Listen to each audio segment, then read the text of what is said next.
BNC, 100% black and brown host around the clock. Finally, news that speaks to us. Good evening. This is Making the Case. I'm Yuri Tawalde. Police misconduct, wrongful convictions, excessive use of force, and the victims and families whose lives are affected are often covered on the show. But the cost of misconduct also impacts cities and taxpayers. A new Washington Post investigation found that local communities have spent more than $1.5 billion settling claims of police violence. The claims involve more than 7,600 officers from pretty much every major city in the U.S. And more often than not, taxpayers are footing the bill.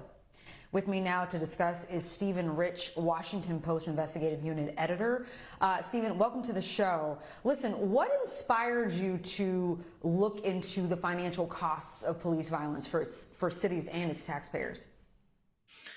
I mean, frankly, when the defund the police debate was going around, one of the things that fascinated me was that there was this pool of money that didn't come out of police budgets that was being spent. And so in theory, if you were to actually defund the police, there was still all of this money pouring out of taxpayer dollars. And so what I really wanted to focus on were these claims for misconduct that cities were settling. And what we ended up finding were 7,600 officers who had 2 or more settlements made on their behalf. Now, during your investigation, you looked into a number of police departments across the country and the money spent paying out claims of misconduct. Talk to us about your findings, please. So what we ended up finding was that almost half of the money spent in these major cities was spent on claims that had to do with these officers involved in multiple of these payouts. And so we found in a lot of these places that it was the bulk. In Chicago, more than 70% of dollars spent in recent years on police misconduct involved these officers. And so realistically, the police departments didn't even know. When we put together our data, we were going through court filings in order to pull all of this together because the cities and counties couldn't give them to us. So the reality is that most of these things sort of are undercovered. You know, you hear about the multi-million-dollar settlements, but you don't hear about every $10, $20, $50,000 settlement. And this is what's happening is you have these officers repeatedly getting these types of settlements and staying on the force. Now, you focused on a few specific cases, right? One in particular involves a man named Tony Murray out of Detroit. What can you tell us about that case? So this was a case where the police came into his house and ended up shooting and killing his dog. And basically, he did not do anything wrong. He, according to his own accounts and several others there, his dog was out of the way. He tried to protect the dog, and it ended up being killed anyway. Well, the officer who was involved in this case had, between 2010 and 2020, the city paid out about $666,000 for 10 separate misconduct claims. During his career on the force, he even admits to having killed at least a dozen dogs. And so, you know, what we found is he was pretty representative of these officers who just kept doing the same thing over and over and over again, resulting in the same thing in courts over and over and over again, which was that these the cities and therefore the taxpayers ended up paying for the officers to do these things repeatedly. Now, as you, I'm sure, know, Stephen, civil settlements are usually the only recourse for victims and their families to hold officers accountable for their actions because of how rare it is to hold them criminally liable. But these payouts don't come out of police budgets, right? They come from insurance policies or settlement budgets that taxpayers obviously end up paying. So without ever knowing, as your research has shown, without ever knowing about the details of these settlements, much less that there was one, right? Why are these settlements and the data on misconduct hidden from the general public when their tax dollars are paying for the consequences of police brutality? I mean, I think it's the same reason why most things like this end up being hidden, which is that there is no incentive for governments to make this data available because it will draw a whole lot of scrutiny. We've been reporting on policing for a very long time, and the reality is that, in case after case, they don't release information in things that make them look bad. The thing I always point to is body camera video. Most police departments will never give out their body camera video, and they'll give us every excuse in the book, and then the next day they'll turn around and they'll release the body camera footage of a police officer getting like a puppy out of a tree. And so what we've seen is, because everything is discretionary, they use their discretion not to publish these things that would draw extra attention. What do you think would happen if they were made public, if taxpayers knew exactly where their dollars were going?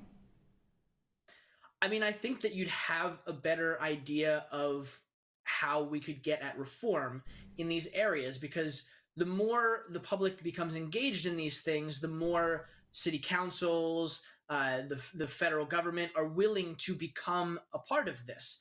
But when no one is speaking up, there is no impetus for them to change anything. And so realistically, part of the reason that we wanted to do this investigation was because we wanted to make these things public. We believed they should be public. And, it took us a long time to get there, but eventually we made sure that all of this was public, and that people in these communities could understand where their tax dollars are going for these specific officers.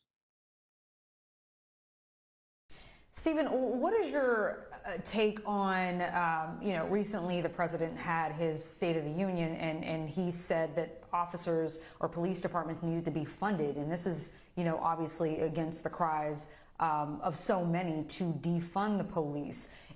Police budgets have never really decreased, right? They've always stayed pretty much the same. Why? That's never really the solution, is to give the police departments more money, right? They've never made this argument that they've been underfunded, and then they don't even have to pay the costs of misconduct. So why the cry for funding the police when we already know they don't spend a dime when it comes to the mistakes that they're making, the lives that they're taking? I mean, even beyond the mistakes that they're making and the lives that they're taking, we've found that police departments, despite being at record levels of funding for the most part, are failing to solve the most crucial crimes in these communities. A few years ago, we did an investigation on how police were not solving homicides at the rates that they used to. In fact, they were making arrests in major cities in less than half of them. And so, some of them will like to point to rising crime and things like that, rising violent crime, as it were, because other types of crime are far, far down. But,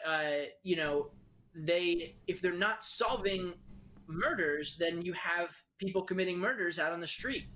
And so there's this cycle where they will argue that they are the only ones that can solve this, but at the end of the day, they're not solving these crimes. And so there is realistically no reason for people in those communities to trust them, to go back to them. And so a lot of this is about trust.